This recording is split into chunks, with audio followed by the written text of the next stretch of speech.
Okay, everybody, I think we're about ready to get started, so a few people might be trickling in.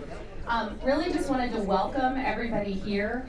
At Oventive, we're pretty excited to be hosting this monthly speaker series with Denver Petroleum Club. Allows us a chance to bring lots of people together, really remind lots of you that we're Oventive, not in Canna anymore, so kind of helps with some of our branding efforts, but really glad to have such a great turnout. I'm not going to spend a whole lot of time. You've got a very lengthy, impressive bio, but this is Trisha Curtis with Petro Nerds. We're really excited for her to be here presenting to us, and with that, I'll turn it over. Thank you so much. Yeah. Awesome. Can you guys hear me? Yep. I can't tell if the mic is working too loud, so I can usually fill the room. This is also a pretty cool setup, and it's a little spread out, and very impressive that you're all here, and it's great to be the first of the speaker series this year. Fantastic turnout. I'm going to focus probably over here a little bit. I am recording this through this over here. I will probably turn this into a podcast. These slides you will not be available, so you will want to pay attention. I'll also be going through them really fast, so you'll be annoyed. And I put too many of them in here because there's a lot of ground to cover. But I'll be sort of focused over here, but I will try to talk to you guys over here. So feel free to squish over here or lean. But with that, I'm going to jump right in. And so I was given 45 minutes, which is just not enough time, if you know me at all, that it's just not enough time to cram everything going on in the world. And I would love to.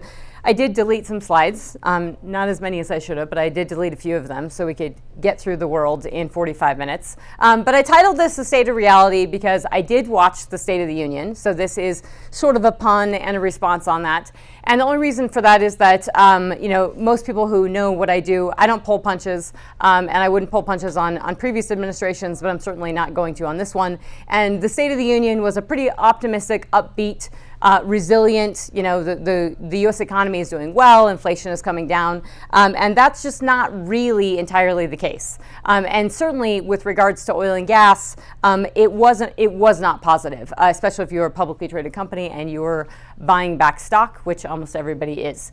So, major takeaways for this presentation. We are going to start with oil and gas prices and just a quick snapshot and overview of what the heck is going on with oil prices and gas prices. We have not been in this situation in terms of the shale revolution and what we've seen for oil and gas prices sort of ever. So we are in very unprecedented territory for the global economy, for geopolitics, for this ongoing war, and obviously for oil and gas, and especially for the uniqueness of what's going on within the shale patch. The State of the Union versus the State of Reality, we will touch on that, as I just mentioned. We're going to talk about the health of the U.S. and global economy, or sort of the lack of the health of the U.S. and global economy, and really the split economy. So if you're paying attention to the news at all, or the stock market or anything, you're hearing kind of two stories. And that's that one, we have bang up job growth, better than expected. So nobody on the service sector, nobody sort of on the bottom half of the economy is letting people go because they're quite worried they can't get them if they do let them go, and they still can't hire them. And then you're hearing about all these layoffs. Disney just laid off over 7,000 people. You've got tech layoffs going crazy. So from banks to media to tech, you are seeing massive layoffs. And I call that the split economy because these are higher end corporate jobs. So you're seeing layoffs there. And the next shoe to drop on that is construction. Nobody wants to talk about that because that's a little scary. But all this is happening in the midst of pretty sticky inflation. And that's where, Jamie Dimon and his comments on inflation, the market is sort of all over the map right now because one day everybody thinks the Fed is being dovish. Jerome Powell did sound a little dovish. He mentioned deflation about 12 times in his talk. He mentioned it again this week. The problem is that he said that a lot, and then all these Fed guys had to come back out and say, hey, wait a second, we're probably going to have to keep raising rates above 5% and hold it there. And then you had Jamie Dimon basically say the same thing. He's been saying this. I like him for a number of reasons, but I'll get into that later. War, we are a year on in this war. And I can tell you that working with governments, working with clients, working with businesses, there was hardly anyone who really believed that Putin was going to go to war with Ukraine.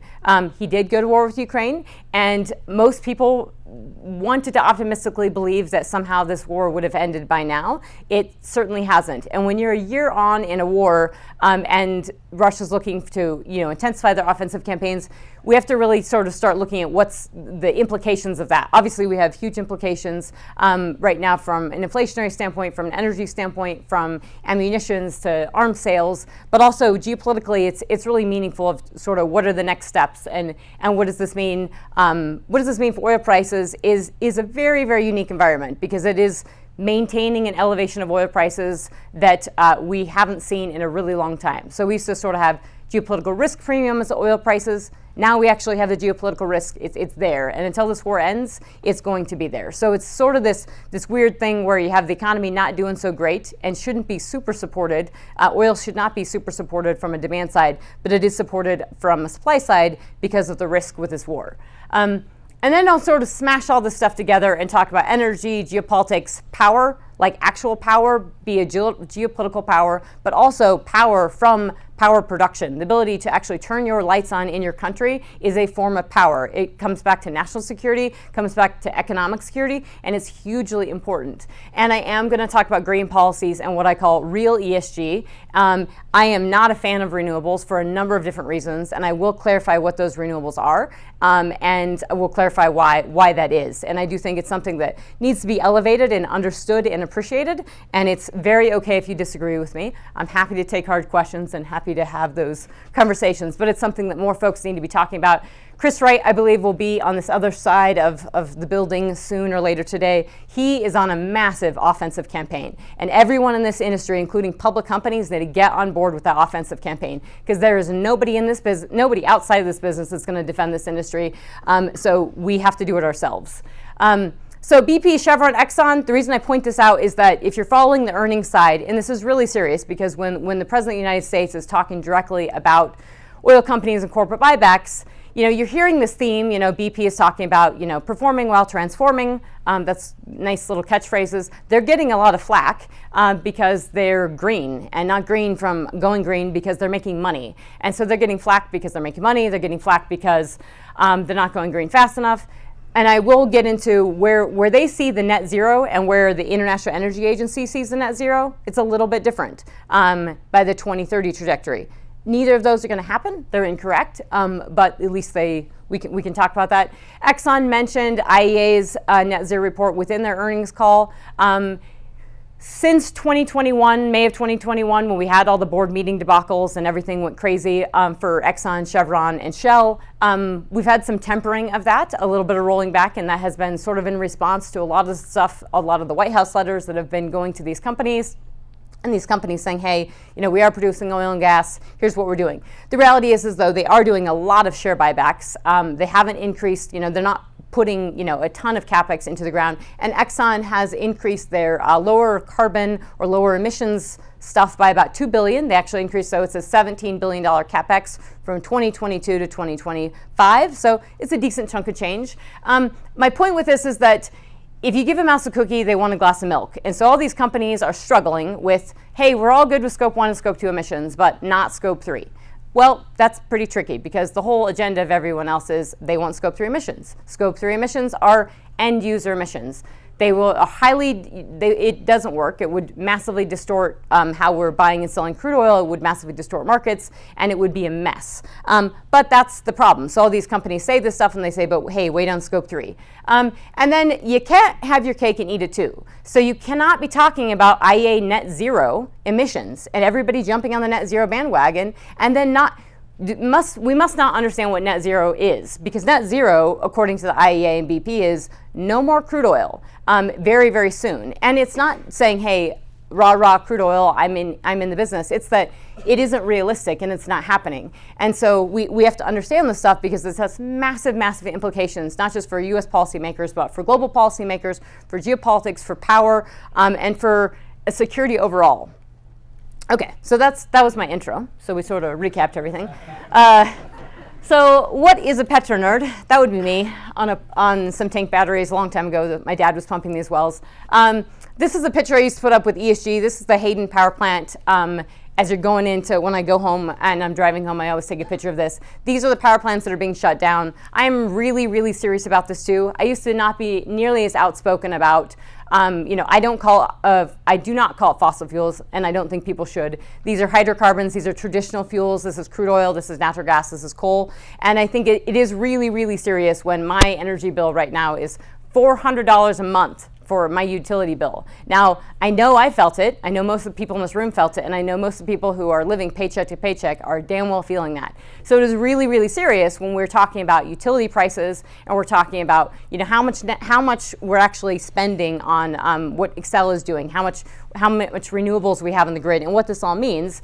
And when you have the governor of this state saying that natural gas is unreliable 3 times within his presentation, I believe it was 2 weeks ago, that's a real big problem. So he said natural gas was unreliable 3 times, and then he said that coal was the most expensive form of energy. Those are actually not true, but those are things that we know have to be discussed and talked about. Now, natural gas prices can fluctuate, but in terms of reliability, we're going to debunk that one pretty hard within this presentation. So crude oil prices, just the reason I point this out here is because obviously we've had pretty decent volatility. We have come off our highs over the course of the beginning of this year and the end of last year. We've lost a lot of gains that were made over the course of 2022. Really, a lot of that was fears on demand. Now, what has brought prices back?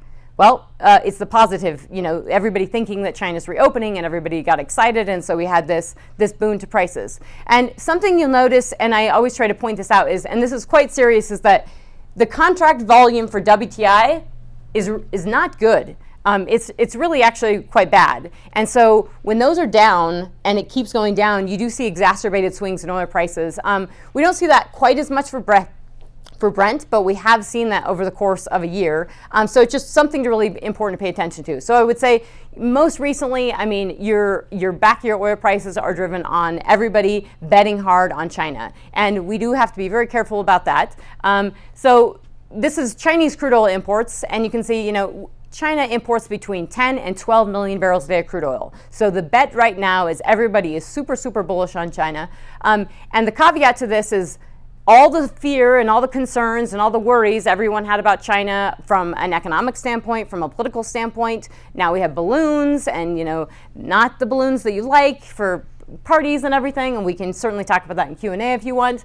Nothing has changed from the Chinese government standpoint, other than they ripped the Band-Aid off of zero COVID and they're opening. They sort of had to. This is very characteristic of Chinese policymaking. It is pretty messy, and it just sort of you rip the Band-Aid off and you go with it. So be careful with this. Not saying that it's not supportive of crude oil prices, and it is, but to the extent to which their economy has a lot of fragilities, and the global economy has a lot of fragilities as well.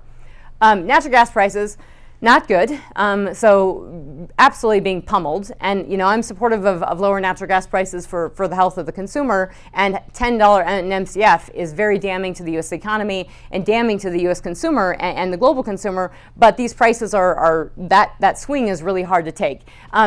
Now, the shock, contracted volumes are definitely something to watch. That's Dutch TTF here on the left, and you can see that's really come off as well. Now, weather has been, the single biggest driver, I think, of very advantageous for Europe. It's been a good winter. Now, if we have some, late spring where we get a cold snap in the late spring, that's going to be problematic. So weather has a lot to do with this. Storage, and obviously storage comes back to production. So we're up on this high end of the storage, that's your 5-year averages on either side. And so when you near the upper end, you hit prices. I'm going to come back to nat gas in a second. Can I ask you a quick question? Yep. Why are traded volumes down across crude oil and nat gas? Is there a reason for that from an investor perspective? Yeah, so the traded volumes for crude oil and everything are just down partly from the whole let's divest out of oil and gas. A lot of folks got burned in the past several years. COVID was crazy. You had negative oil prices. Lots and lots of folks, traders getting burned. Now you have algorithmic trading. It just entities and banks and folks and getting out of the space. So a lot of that.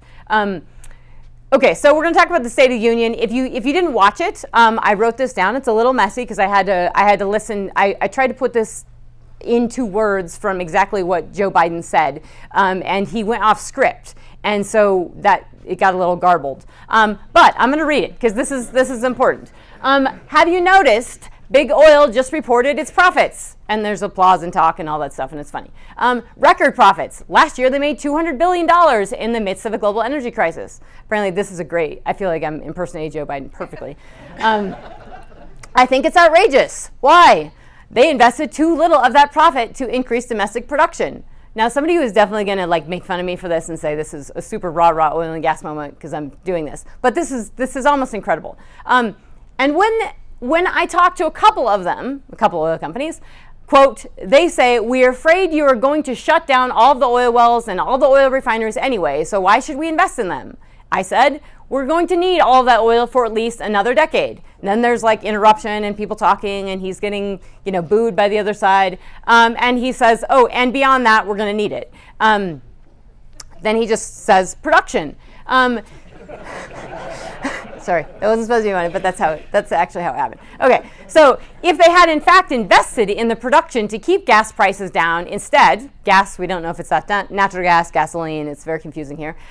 They used record profits to buy back their own stock, rewarding their CEOs and shareholders. Corporations ought to do the right thing. That's why I propose we quadruple the tax on corporate buybacks and encourage long-term investments. They'll still make considerable profit. That's a very, very big implications for that. Now, will that happen? We have a split Congress. That's harder. But quadrupling personally, and for a long time, I've always been critical of corporate buybacks in terms of, is this the best way to spend all of your money? Not necessarily. At $75 to $100 oil, we should be putting the drill bit back in the ground and corporate buybacks. And the amount of corporate buybacks that we see are definitely it's what the industry sees is what we should be doing. Well, I remember a time when folks in this city, there were companies that were doing corporate buybacks and they were using debt to buy back those shares. That was not necessarily a smart move. So we do have to be careful of just jumping on the bandwagon and doing all these corporate buybacks. And I'm not defending necessarily the stance of the administration, but we should be putting the drill bit back in the ground. And I think it's really tricky if you're a public company, you are looking at this and saying, okay, well, I got to be in a long-only portfolio. I got to hit all these ESG metrics. I got to make everybody like me. And look, your share price is good because oil prices are good. And the reality is that when and if prices go down, say they go in the 60s or 50s, that love for oil and gas is going to go away. Because the love for oil and gas right now is because oil and gas is making money. You make money by producing oil and gas. So there does have to be a thinking between a 5 and 10 year trajectory of sort of where we're at. And the trickiness is that when you have the president saying we're going to have crude oil we're going to need it for another decade, you've got everybody in this limbo land of, well, we get a decade. Nobody can invest on a decade. When I work with clients, most companies are living quarter to quarter, right? You're just living for that quarter. It's not a good way to do business. I know it's hard when you're public, but that's not how your CEOs are thinking. That's not how strategy is thinking. That's literally not how Jamie Dimon is functioning. That's not how big businesses that make a lot of money, they are working on a 5 to 10 year outlook, if not longer. And governments are thinking 30 years out. So you can't function in a 10-year horizon. You need to be thinking 30 years out. And trust me, everybody outside of the US who wants to take advantage of the US is leaning in on this. Because if you are looking at this and saying, well, the US and the West and Europe are divesting out of oil and gas, they're losing their oil and gas champions, and the people who are going to win are the folks that need energy, like China, and don't have it, and places like OPEC, whose their share of production is going to rise massively as we are all declining. So the implications for this are really, really serious and very significant. And they do all come back to the little stuff that people don't think matter. And lastly, he says the climate crisis does not care if you're in a red or blue state. It is an existential threat. Existential is a very intense term that's used intentionally, that's used on purpose, that's used so that they can use it from a regulatory standpoint to basically say this is like a terrorist attack, and therefore we have regulatory powers to enact this. Very serious. It's not an existential threat. I know Chris Wright will get it. He's been all over that, so just follow him. We're still going to need oil and gas for a while, but guess what? We have more work to do. So it's really tricky when are we going to need it for a while? How long is that while? And And the problem is that on the first day, when you suspend all permits on federal land illegally, that sets a wrong precedent on your first day in office. You take away the actual permits from oil and gas companies. So I do get really bothered when I go to DC and I go around the world and people say, oh, well, look what the president's saying now. It's not what you say, it's what you do. And this is what was done on the very first day. And the industry should have been a lot louder about pushing back against this, and instead sort of caving into all the shareholder pressure and rah-rahing net zero. Revoking Keystone XL permit, big deal. The Department of Energy has actually come out and put out a paper very quietly about what Keystone XL would have done for the economy, basically sort of admitting it wasn't the right decision. We could still approve that anytime. It's basically built. We need to finish it, and that would have had a significant impact on oil and on oil prices and refined product prices. Day 7, pausing all new oil and gas leases on public land and emphasizing this decarbonization of the grid. That pausing on federal land has been a big deal, where everybody's talking about ConocoPhillips project, the Willow project in Alaska. You hear Bob McNally is a friend of mine with Rapidan.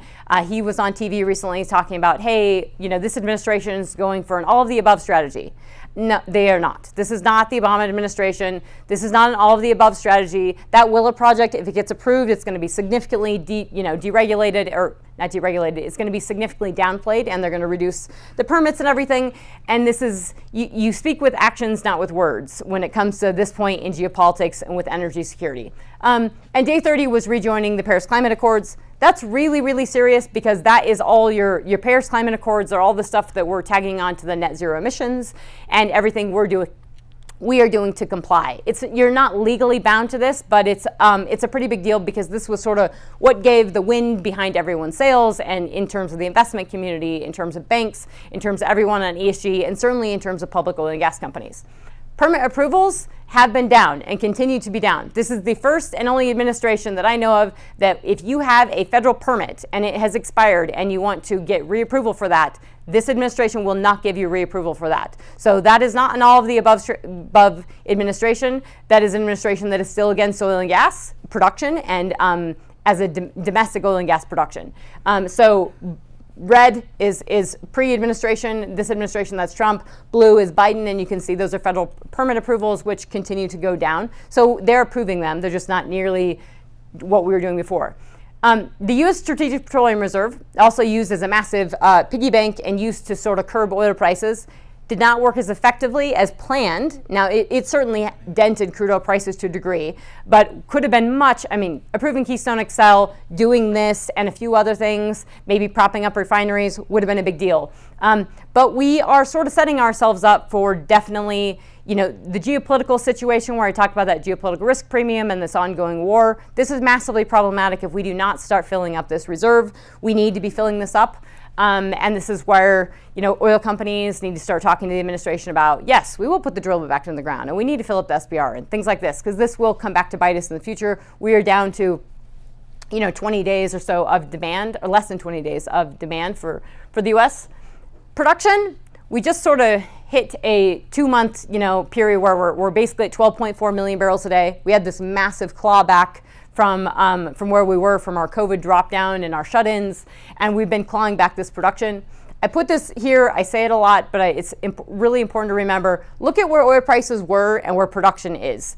And so prices were not necessarily super high when we ratcheted up, and the average crude oil prices always across the world over the last 20 years, and especially the last 10 years, have tended to be lower, and production has been more resilient. So keep that in the back of your pocket. Of 2000 to 2007, we averaged $44 a barrel. 2008 to 2013, we averaged $88 a barrel, and 2014 to 2021, $58 a barrel in total. That was also extremely beneficial for the U.S. consumer and the global consumer and the global economy. So lower crude oil prices, while they're not necessarily great for our industry, they are really, really good for the health of the economy, and the health of the economy does create stability for demand in crude oil. So it all interacts very tightly together. So we are exporting over 10 million barrels a day, or about 10 million barrels a day of crude oil, refined product, and natural gas liquids. That natural gas liquids includes like propane, over 1 million barrels a day of propane. So the point of this is we are the powerhouse of the world for oil and gas. This is in line with what Saudi Arabia exports on a very, very good day. We're exporting 4 million barrels a day of crude oil and massive amounts of 1 million barrels a day of gasoline, over 1 million barrels a day of diesel, over 1 million barrels a day of propane. So huge numbers and stuff. Again, you didn't hear in that State of the Union that we produce more oil and natural gas than anyone in the world by far, and what that means for the global economy, what that means for us. That's huge, and that should be part of the State of the Union. So oil rigs, and gas prices. I know the rig count, it does not always seem super relevant, but it is contextually when we just think about this that's gas rigs in yellow, that's gas prices in green, and the reason I put that there is and this is oil rigs in black. So we have definitely, plateaued a little bit in oil rigs recently. I think we're going to hang there. I don't think we need too many more rigs anyway to add production. We've done very well with what we've had. But if you just look back in time to 2008, you can see where we dropped our gas rigs and we increased the oil rigs, right? So we really have to be thinking about the trajectory of gas prices, how they were so low and basically flat. And then we had this big uptick in 2022. That was pretty game changing. 2022 was a very unique time for this business because, as you all know, gas was sexy and it's exciting, and all of a sudden every reservoir engineer and all of you are like getting to look at gas and it's fun, and you can actually target it. And if you have takeaway capacity, it's wonderful. Now, this is where I have a bit of a hard time when people, and it's very true, there's a number of folks that are saying, well, how did, we missed that natural gas was going to do so great and natural gas prices were going to come down. This is natural gas production. It never really comes off, right? It moves around, but we're producing 122 billion cubic feet per day of natural gas in the US. That is double that of Russia. That is out of a 400 BCF a day global market. So 400 billion cubic feet per day of demand, 400 billion cubic feet per day of supply, and we produce 122 of that. If you were to think of one thing to undercut the US in some way, it would probably be natural gas because we dominate it. And this is largely from associated gas production because, as you saw, the rig count for natural gas is low, and as oil prices are high, we're obviously attracting more investment, so we get this associated gas. And so it's a very unique dynamic where oil prices are high, and so we're incentivized to produce oil. We get this associated gas. Gas prices were high. We're incentivized to produce gas. And now we're at this 122 BCF a day level. So even if we drop off gas rigs, I really don't think we would have to see a big drop in oil prices to actually see that gas production come off as well. But there is a lot of talk and concern on dropping these gas rigs. That's just oil production broken out again. I do think it's really important to look at the states that are dominating. Texas, New Mexico, federal offshore has flatlined, and North Dakota is sort of flat as well. But just really, really impressive, especially when you're going back in history and you're staring at these charts and seeing out where we were in 2004. We are in just a completely different space. And if we go back to those levels, we changed the game massively globally. When we think about lateral lengths and the rig count, it is really, really important for what we've done over the course of the last few years from efficiencies, and just really doing more with less. The lateral length in the Permian on average is 10,500 feet and continuing to incrementally rise. Midland and Delaware, you can see it broken out. We're over 11,000 feet in the Midland. Delaware is a little behind that, and flatlining a little bit, but those have been some pretty substantial gains, and those, and you guys know this well because you guys actually do it and you're the engineers, but I think the ability to, doing more with less, have we tapped all our efficiencies? People always think we have, and then we push a little harder. And this sort of pushing the envelope of longer laterals and completing those longer laterals and getting more out of those longer laterals is a pretty big deal. And it's really that knowledge of the rock that I think people have to pay attention to. Incremental knowledge of that little bit of that wellbore and incrementally getting a little bit more out all adds up and all spirals up to this added production.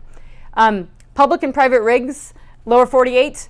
The private is in purple, the public is in orange. This is, I'm going to come back to this, ESG, investor pressure, what's going on with public companies.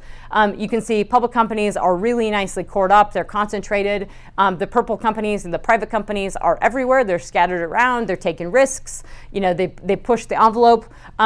That's not bad. That's telling us that, hey, and over the course of all of 2021, 2022, this is what we saw, is that these private companies pushing the envelope. And that's also very, very different from what the world told you was going to happen. If you were following Wall Street or you're following private equity, they all said this was going to end, this was going to die, the privates won't make it. And when prices go up, private companies respond, private capital responds, and not just private equity. I'm talking like private money responds, and this is what happened. It also sort of debunks the whole tier 1 to tier 4 acreage. I think it really pushes that. We have to start rethinking what's valid at certain price decks, and obviously, we used to talk about spacing at certain price decks. We don't talk about that anymore. So there's a lot of stuff that's sort of up for grabs when you're sustainably over a $75 price figure. If we look at the rig count, we can see we're basically hanging for these private rigs. You have more private rigs drilling than you have public still, but we have come off a little bit in the US. And then you can see the public rigs are continuing to ratchet up, but it has taken them a while, and they're nowhere near they were sort of at those 2018 highs. In the Permian, we just saw this split in sort of September, and this is a response to prices where now you have more public rigs than you have private, but you were sort of neck and neck before, and you have more private rigs though running than you did at the high in 2018 in the Permian. That is something nobody thought would happen, and that is why this industry, you have to pay attention to this stuff really, really close and get down on a really granular level on individual operator behavior, because it's what moves the needle, and it's what people miss as they get, if they in New York and they're analyzing this, if they're in Europe or if they're in Saudi Arabia, they miss all this stuff. This is not a 1-to-1 ratio, but you can just see this is Permian public and private rig count with oil prices, and you can see that obviously the privates do respond to oil prices, and we can see the split and the slowness of sort of the publics to come back regardless of price. This is just the DUCs, so private and public. Again, just look at the map of these are drilled but uncompleted wells. We don't have to spend time arguing what a DUC is. These are wells that are have been poked into the ground. Somebody has drilled this. It is waiting on completion or some stage of completion, but the intent is there, right? A drill bit has come in, has poked this hole in the ground and drilled it, and you can see just the where the privates have drilled and how far and around that is extensive and it's massive, and it tells us a lot of the ability for these privates to take on risk, and also the environment that we're in is that the risk is they're not just taking on risk because it's willy-nilly and they don't need a return. They absolutely need a return, and they are getting returns. They're just not getting the same returns that public companies are at, which have much more stringent returns now with everything going on from an investor pressure standpoint. So I call this a money chart because I've combined a bunch of things into one slide. So this is your monthly, this is your completions and your rig count. That's public and private. This is all of the US, all well completions. So a little bit more valid than rig count, a little bit more valid than the frac side, because these are the wells being drilled and completed and brought onto production. And that's private in purple, public in orange. Those are stacked up wells. And then the rig count, corresponding rig count to each, is those purple and orange lines, and WTI. And so you can see we have not come back in the US to our completion levels that we were at. We have not brought on as many wells as we were bringing on pre-COVID. We just have not come back to those highs. If we break this out, and this is really where you can see this ESG and this investor pressure. And I say this a lot because investor pressure, there's a lot going on with investor pressure. That came from, obviously, in the shale patch, we did burn a lot of money. Lots of money was spent poorly. And then you've had, a series of everything happening from COVID and the drop in oil prices and negative oil prices to all this investor pressure, all this ESG push. And that has really materialized in public companies just being slower on the upstart to actually bring rigs back online, bring wells back online, and just slower in general, and not adding a lot to production. And so you can see that split of the privates just were off to the races, responding to oil prices, and the publics were slower. And that is meaningful. It is meaningful in the context of when we have an energy crisis and we do have very high prices. That is truly, the ESG crisis is when people cannot pay their utility bills. So we do have to really rethink this. And I know as a public company, everyone has to, you're being stewards of your capital, and you don't just want to add production and drop prices, but putting billions into CapEx and lower carbon also is lower BTU, is lower energy, and those are considerations that have to be made. That's your horizontal well completions for the Permian. So we are back to where we were. We're even a little bit, in some months we've been a little bit higher. That breakout is the privates have just crushed it. They've just added wells left, right, and center, absolutely responding to prices. Publics are coming back, not quite where they were, but you can see the privates have offset that. And this talk about production is, I always hear from, and whether it's earnings calls or whether it's operators or analysts talk about, well, who's holding the production? And by and large, certainly big public companies are moving the needle on production. But when you have that many privates and that many holes being poked in the ground, they have added a lot to production. So just to put in perspective, that is, the Permian is producing 21 BCF a day of nat gas. Again, this is the whole nat gas story of this massive production. That's 21 BCF a day of associated gas production, essentially, and over 5 million barrels a day of oil. It's a lot, and it's a big, big story. New Mexico is producing, flatlining a little bit over the course of this month. We'll see how far those gains in adding production can go. But one state, 2 tiny counties, Lee and Eddy County, are smashing out 1.7 million barrels a day production in 2 counties alone. That's a serious, serious story that's not well told. Incredible rock, and really needs to be told against the story of Colorado, California, and Alaska declining every month in production. And so that is a big deal in terms of could we be producing more? Absolutely. And when you're open for business, that's what happens. And when you have a regulatory environment and a governor who says natural gas is unreliable, that is what happens. Oil and gas productivity. It's impressive to look at this chart. This is normalized productivity for all of the shale plays, all the major shale plays, Permian, Rockies, Anadarko, Eagle Ford. Throw them all together, analyze and normalize the curve. This is your oil curve. And so you see 2022, it's basically smashed up right in line with these other years. The fact that it didn't massively decline is impressive. But the gas side is the real story of look how high that gas is. We're at highs for our normalized gas curve in our oil plays, which means everybody was targeting or incentivized to target natural gas last year, which is also why we see prices where they're at today. Normalized productivity for the Permian, that's Delaware on top, that's Midland on bottom. We're not seeing decreasing marginal returns. Yes, some of the wells are underperforming in years past, but not massively. That makes total sense to me if you're stepping out a little bit on acreage, if you got a lot of private operators really stepping out, and if you're pushing those lateral lengths as far as you can. That's a pretty good story that's not being well told. The Rockies, the reason we have not seen activity come back in the Rockies is because the Rockies was dominated by public companies, and public companies didn't come back. So this is the story of the Rockies, of your publics and privates, and you can see the breakout is the privates have come back and the publics have not, and that's the reality. That does have a positive knock-on effect in terms of pipeline capacity and the ability for this crude to flow, and we certainly see this in differentials. And I think I'm way over time. What's my time cap? Oh, 20 minutes, cover the rest of the world. Okay, great. All right. People have not gone back to work. So that's reality. People actually have not gone back to work. So we had a massive jump in jobs figures in December. You saw that 517,000. That was way more than people expected. And that's where the Fed is in a really tricky spot because the Federal Reserve is raising interest rates steadily because they're combating inflation. But they need to increase unemployment, but unemployment is not increasing, and they need to cool the economy. But you've got these sticky parts. So we have 3.4% unemployment. So we've got this other half of the economy that I was talking about, and then you have job openings still remain elevated. They actually came down and they're back up. So that's a problem.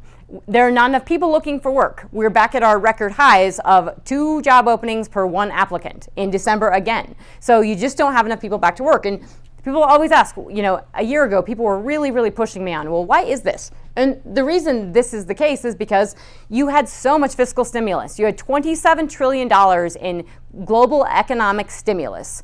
And in the US, we contributed a massive amount of inflation. We led the world in inflation with Brazil and Turkey because we increased entitlement programs massively. And that is uncomfortable for people to talk about, but is 100% true. We had a fiscal and monetary government on both sides spending so much money. And the Biden administration comes in and they approve all these packages, and it's trillions here and it's trillions there and it's trillions there. Food stamps increased by 1/3. We had food inflation before everyone else did. And I'm not saying people don't need this stuff, but it was really, really serious. When you add this stuff that wasn't there, all the stimulus has impacted the ability for, impacted inflation, but it also had a lag where lots of people had checks, lots of people had money in the bank, people got checks for having kids, people didn't have to pay rent for 2 years. Students have not paid loans in 3 years. You've had hundreds of billions of dollars of debt not being paid off in student loans, and that is all fiscal lag that has contributed to people not coming back to the workforce and people retiring, et cetera. Other not so good side of the story is labor productivity. was actually down. It's ticked up a smidge, but we're still down to where we were. You want to be continue on your labor productivity or your output per hour. You want to be going up. We we went down and we flatlined a little bit. That's not good. That does tell us that probably the work from home thing doesn't work for everyone. It just doesn't. There's a reality to that. And the real problem with that is that's your compensation. So compensation is way, way up. And that is a problem. This is, again, what the Fed is fighting too, is spiraling wage inflation. So everybody wants more money. And Biden said on his State of the Union that people are making more money. You can look at every city and look at the inflation levels and look at how much increase in wages. And the inflation is higher than the increase in wages. So increase in wages doesn't matter if you're just combating inflation, and then we're all just spending more money and we're not saving anything. And that inflation is just a massive tax on all of us, and it is damning for the economy, and it will send us into a very, very bad place if it's not taken care of. The other thing to watch is this, see those upticks here in price of these are your wages and your compensation, private industry, government. This is pre 2008 crash.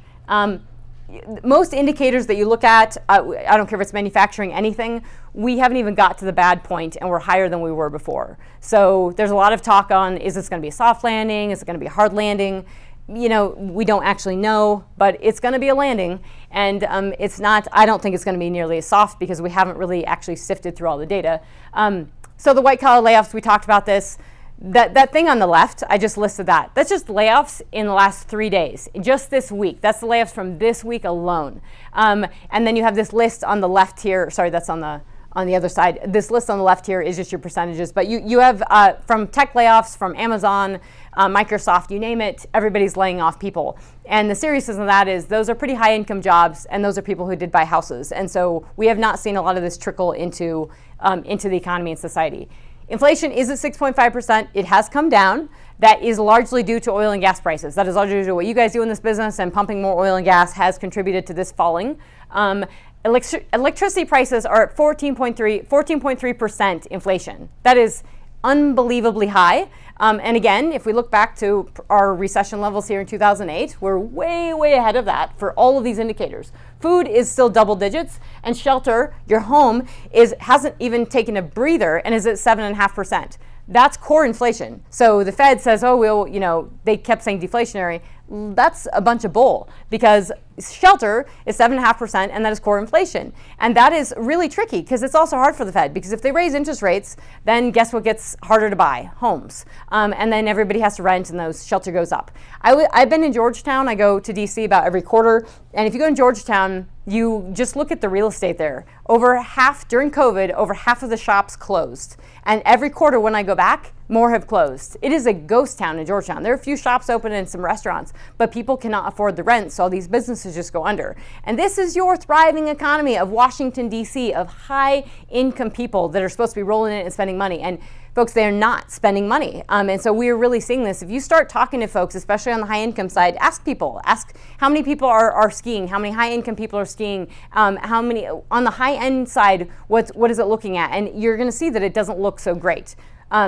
So Jamie Dimon talks about in his last earnings call, I sort of say it's like these are black swans, gray rhinos, whatever they call them, but we can see them. They're all out there. So if we get shocked by one of these, it's going to be surprising to me, because we know we have higher, he talks about inflation, higher rates, higher mortgage rates, volatility, war, and that we know all these things. QT, quantitative tightening, is a big deal. Sovereign debt, mentions that multiple times. Those are big deals. And that we just have these sort of large uncertainties. And now he's talking about, in the last couple of days, if he did a Reuters interview, now Jamie Dimon is talking about interest rates going well above 5%. He's mentioned this. He talked about it at Davos, and inflation is going to be stickier, so we're going to have to raise interest rates higher, and they're going to have to be held. That's a reality. The Fed knows that too. They're just really, really bad at telling everyone. Jerome Powell is just getting a fail on terms of articulating to the market what the hell he needs and wants, and he's doing a bad job because he doesn't want to crash the market. But the market, is the stock market, and it's not necessarily the economy or reality. We have a lot of debt in the U.S. So this is U.S. total household debt. It's well over $16 trillion. We added over $1 trillion alone in 2021. That's the highest single increase since 2007. That is your ding, ding, ding recession 2007 levels. Yes, those were lower interest rate mortgages, but the actual just amount is just huge. It's a huge amount of debt, auto loans, everything. we have a huge amount of debt, and now we're slowing this, but we still have all this debt. And so when you look at economies like Australia and New Zealand and London and the UK, we have a lot of similarities on this housing side. And the run up in housing prices, we haven't seen those prices come down yet, so no one's just buying them. So it's a very tricky problem.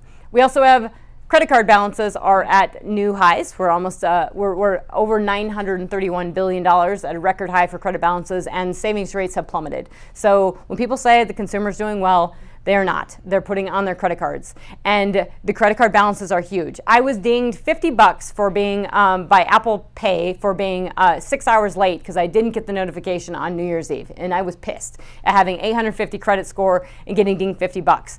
That is $50 for 6 hours. I can imagine a lot of people have much higher dings for being a day or 2 or 3, because when interest rates are rising, it is very, very painful. And everybody, when you're putting your debt on your credit cards and you got these high interest rates, this is going to balloon and create a problem in the future. So interest rates, unemployment. The takeaway here is that in May of 1980, you had 14.7% inflation. In January of 1981, you had a 19.1% interest rate. And then 2 years later, you had 10.8% unemployment.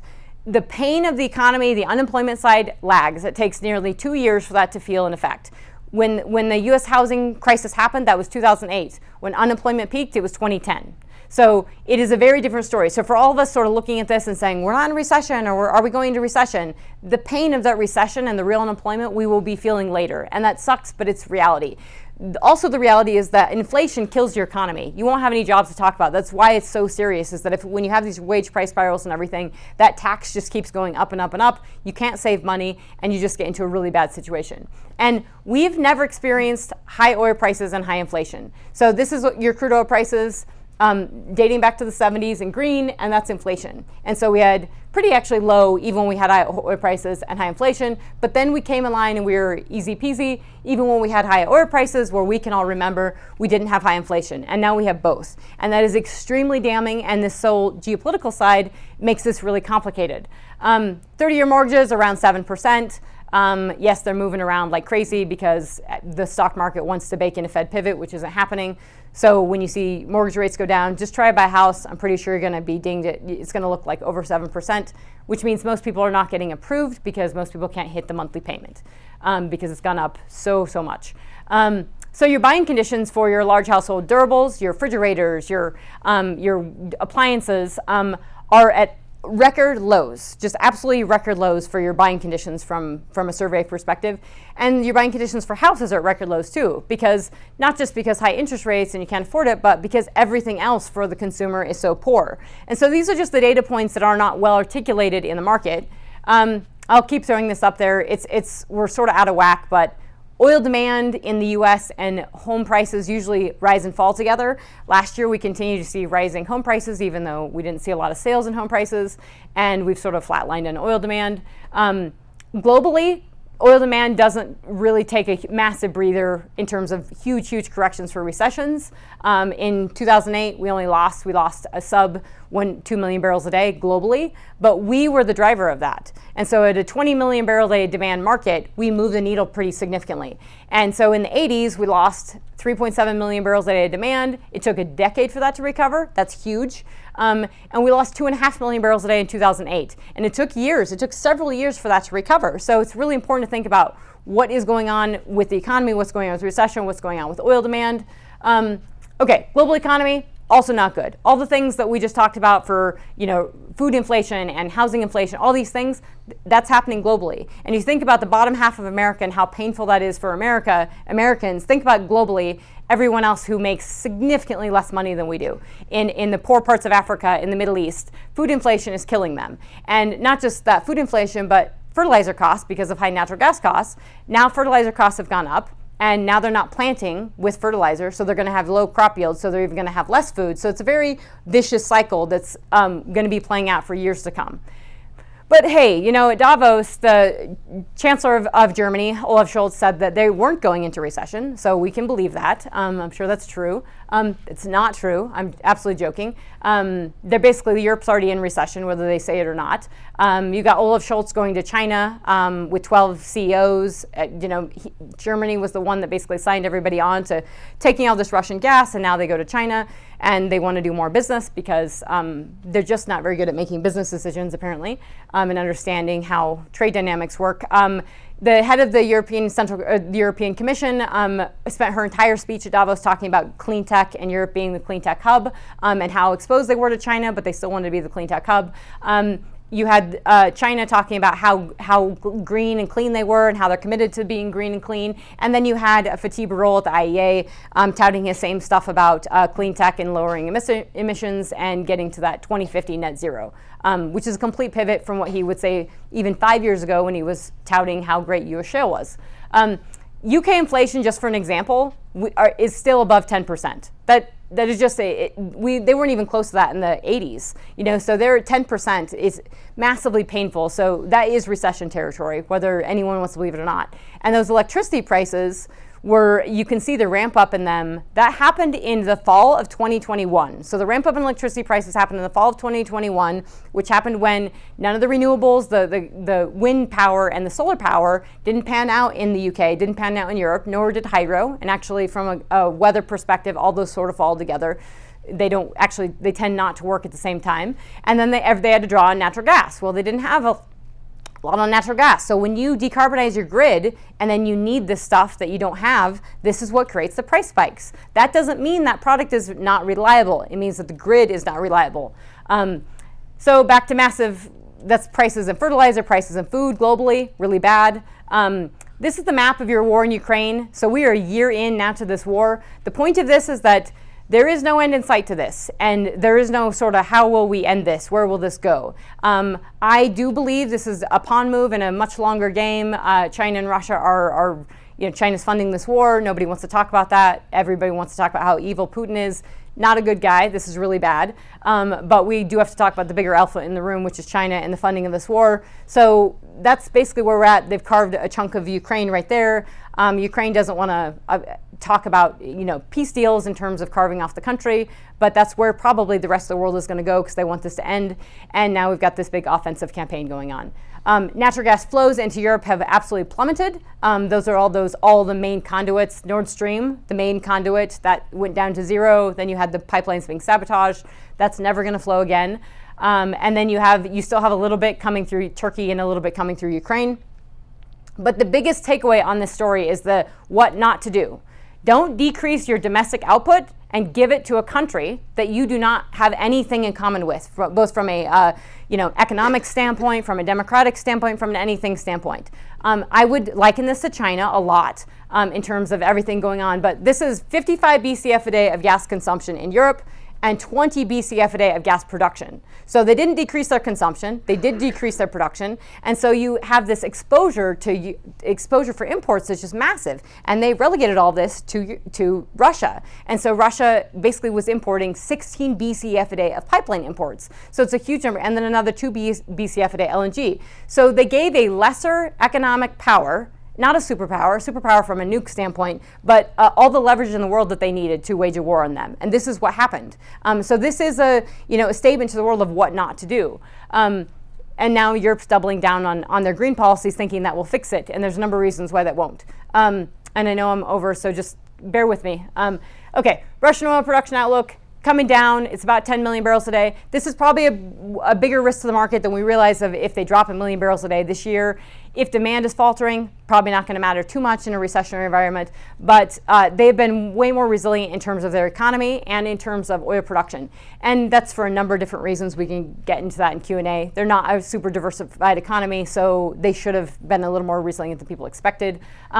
But the discount on their crude is massive. Everyone is taking it except for Europe, and they're still taking it actually via pipeline. They're just not taking it via ship. So the crude is just moving around the world, and countries like India and Italy and China are benefiting from massive crude oil discounts. Also something to be appreciated in the global economy in terms of that discounted crude. Chinese trade with Russia, you can just see it's perfectly in line. and that has really ramped up in the last year or so. So when we took them off the SWIFT system and we reduced Russia's access to money and funding and everything, China stepped in and he gave it to them. They are benefiting from this in terms of they're getting cheap grain, they're getting cheap coal, they're getting more gas, they're getting more oil, and this is a long-term relationship. When they came out in February, about 3 weeks before the war, and they said, they put out this document and they reaffirmed their relationship, they said, quote, there are no forbidden areas of cooperation. And then they talked about their sovereignty and their reinforcement. And this has continued for over a year. This was going on in 2021. It's really serious, especially when we talk about balloons over the US, everything. So we should get straight on net zero. And this is, I'm going to wrap this up, so I promise you we're nearing the end here. This is IEA's net zero. And the reason this is so serious is that 2030 is 75 million barrels a day of demand.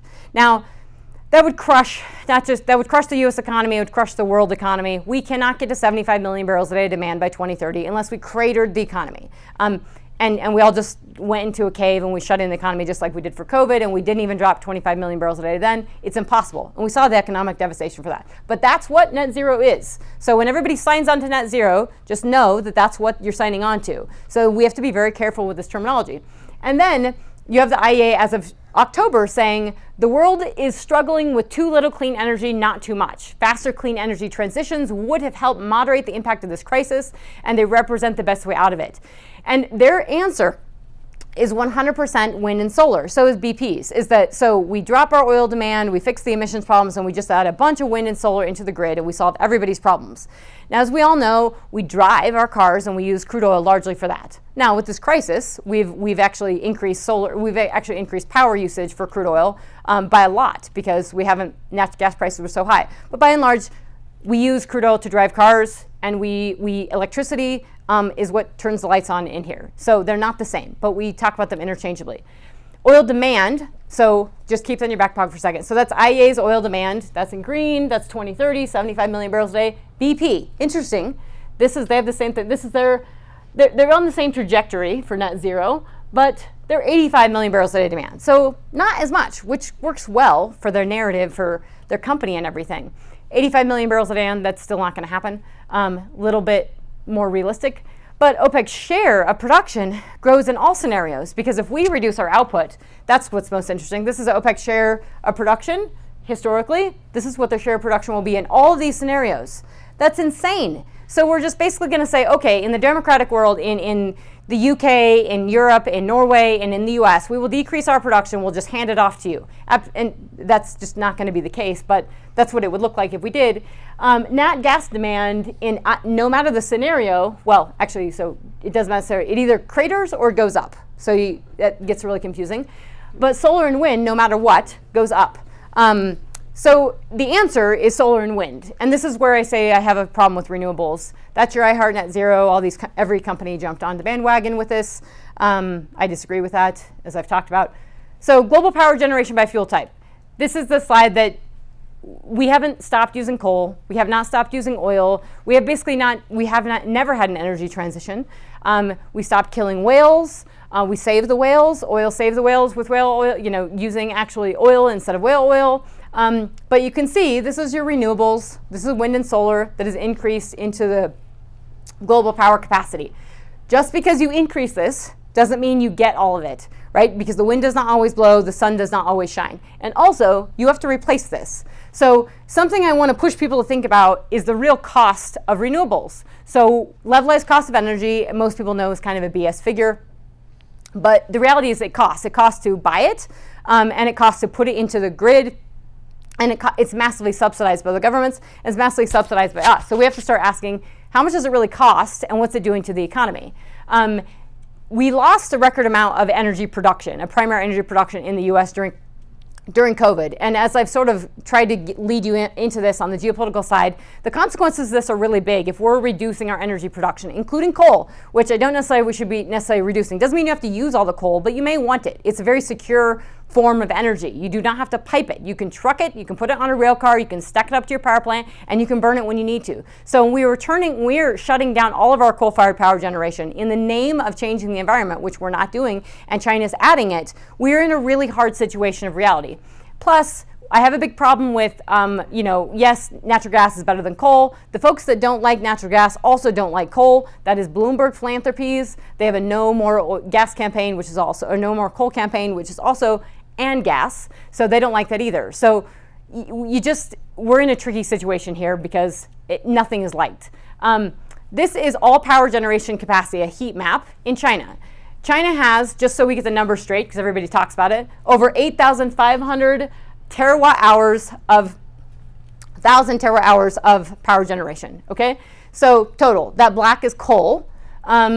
This is the province of Xinjiang. This is where you have the human rights abuses, forced labor, internment camps, concentration camps. It's also where you have a lot of increased activity in auto manufacturing.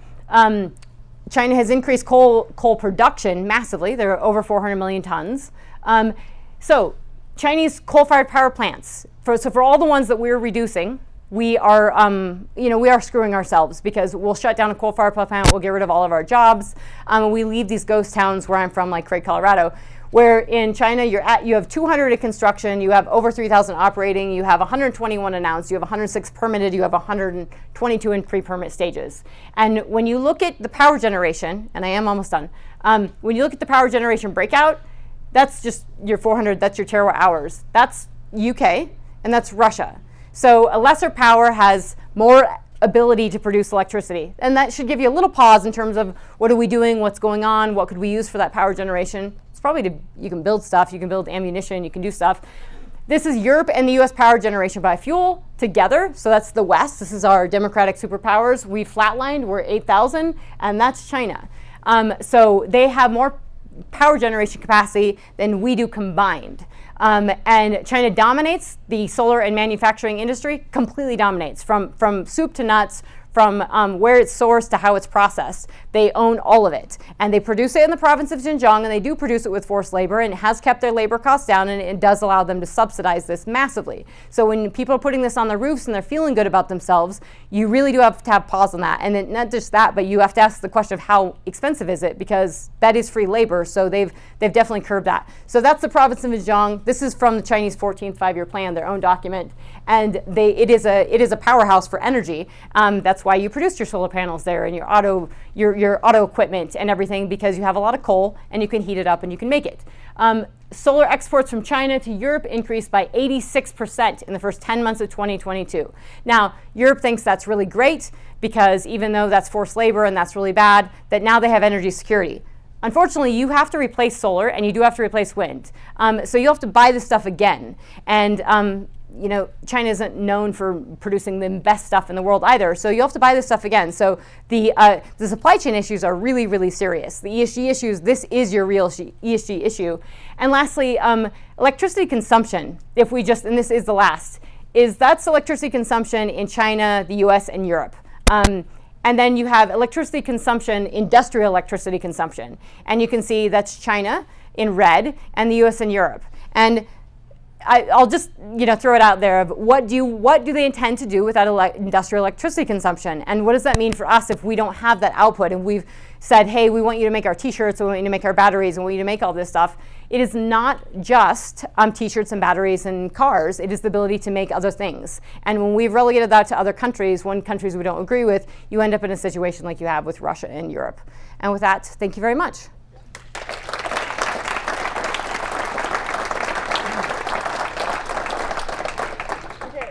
Thank you, Trisha. We do have time for questions if anyone has questions. I got one. All right, Andy, go. So, what I'm reading into that last part, which I think is so crucial that you talk about with the West buying solar panels that are being manufactured in China via coal, is the perception of net zero and what that does to emissions globally. We all share the same atmosphere. Is that just a complete fallacy if we continue down that path? It is a complete fallacy because this entire industry could go to net zero. This entire industry could massively reduce emissions, and it's a drop in the bucket. U.S. oil and gas production is 1% of U.S. total emissions, so it means diddly squat. And China's really not measuring their emissions. They're doing what they need to do as a country that they believe they need to do. They're very messy. It's sort of haphazard how they do things. But the stuff that's going on in places like Xinjiang, where we actually don't see anything, we don't know what's going on in the province of Xinjiang because they've kept it under wraps. We do know that they've subsidized tons of industries and incentivized them to move to Xinjiang, and they've incentivized a lot of processing for the dirty stuff, metals and minerals and everything, because they don't have the environmental standards. So when we're buying wind turbines and solar panels, and not just that, buying the actual transmission equipment and everything, we're buying that from them. It is coming from coal-fired power generation, so that's going up. So it makes the West feel better. It does diddly squat, and it really shifts the power dynamics, and it destabilizes our grid. So when you're shoving wind and solar into the grid to the rate we're all trying to do, you get these spikes in energy prices, and it's very, very problematic. So it's kind of full on why I am very I'm going to have to see a really strong argument for how wind and solar makes sense. It would have to be made here, and it would have to be economic. It's not economic, and it's definitely not made here. Any other questions, Clyde? There was an article yesterday by Seymour Hersh about the U.S. sabotaging the Nord Stream pipelines. I don't know if you've seen that. If that's true and the world views that as the U.S. did that, Biden ordered that, is that going to be some big news and any repercussions from that you foresee? So I don't think we did. I think if anything, either it was, I think the Russian government probably did, but if the Russian government didn't, it was probably a rogue, folks the hardliners within Russia that probably pushed Putin to do it. So I don't think it was the U.S. I'm not sure. Biden's calling those shots exactly anyway, but I don't think they did that, and they're not.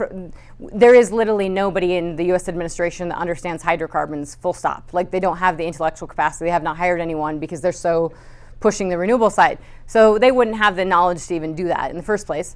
But that is something people talked about, and plus that would be beneficial to U.S. hydrocarbons. They don't understand how they work, how the geopolitics works, so I don't think they would do it.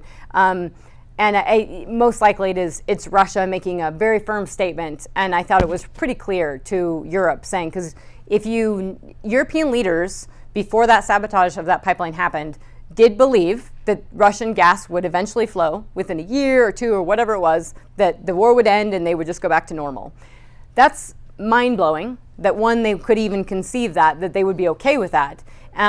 But two, it lets them live in their fictitious world where they get to pretend to be green and they get this gas from Russia and they don't care about the war or the human rights abuse or anything. So they believe that. And then the pipeline got sabotaged. And to me, that is a statement by Russia saying the gas is not going to flow. This war is serious. You're not taking it seriously enough. It is going to be long term. And the gas is done. And it didn't hurt Russia that much to cut off the gas. It hurt Europe a lot. And it's sort of a full case in point of maximum pain, maximum leverage with little, yes, there's an impact to Russia, but it's not nearly the impact it is to Europe. Awesome. We got time for one more and then I'm going to wrap it up. With you mentioned in their sovereign debt, and Jamie Dimon was talking about it. So, what is your view or thought on when is it? I know most of our debt is in U.S. dollars or it's in our own currency, but at what point in time is it just too much, or the world says enough in America, or is there a view of when the sovereign debt is just too much?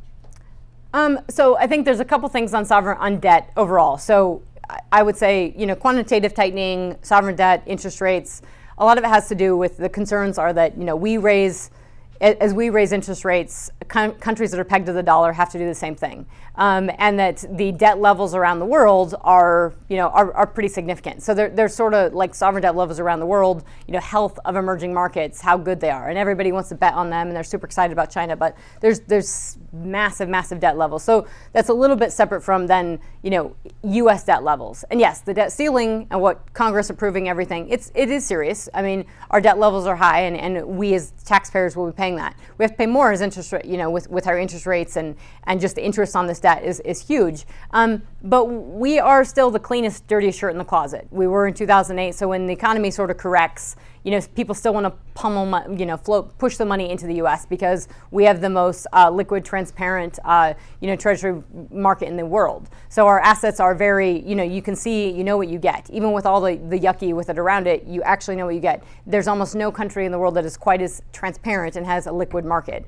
So I don't see in terms of, are people just going to pull out of U.S. Treasuries massively? No, I don't see that. I mean, the fact that you can go to negative rates and people still put the money in and they actually are paying sort of proves that. But you have when you have economic crises or any financial crises are never one thing. They're a myriad of things that usually come together. And so I think Jamie Dimon, he talks about this of what they do in their boardroom is what I do with clients is you go through everything. What does the war with Taiwan look like? This is what you're doing. You're scenario planning this out. Does this matter today? No. Does it matter 6 months from now? Maybe. Does it matter a year from now? Maybe. But the sovereign debt levels are the same thing does certain countries, are they not able to pay their debt? And how does that, Italy would be a great example. What did Europe look like during the late 2000s and post-financial crises? And then where have they come now? We've sort of sputtered through, but what does it mean now? Those are all sort of implications that to tie it up neat with a bow, that none of it's been tied up neat with a bow. So you have a lot of debt out there, and now you have rising rates. Thanks, Tricia. Can we get one more round of applause for Tricia?